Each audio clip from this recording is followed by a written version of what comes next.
It's my brother's birthday and Halloween's coming up, so I decided to make a touchscreen version of Zombies Ate My Neighbors, which is a Super Nintendo game that he plays from time to time, and he's just had that game for a while. I think it was his favorite Super Nintendo game.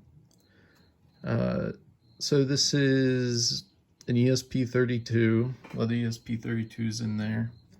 And basically to play, you have to hit the zombie, and every time you hit him, one of the skull's lights turns on. And if you don't hit him in time, the lights just turn back off and he starts to move slower. Every time you touch him, he starts to move faster.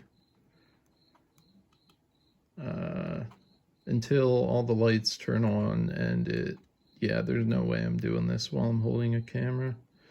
When you win, all the lights are on and they just blink together really fast. And then the game just resets. Still need to put the case for the screen together. But I had some fun making this. It was a good challenge.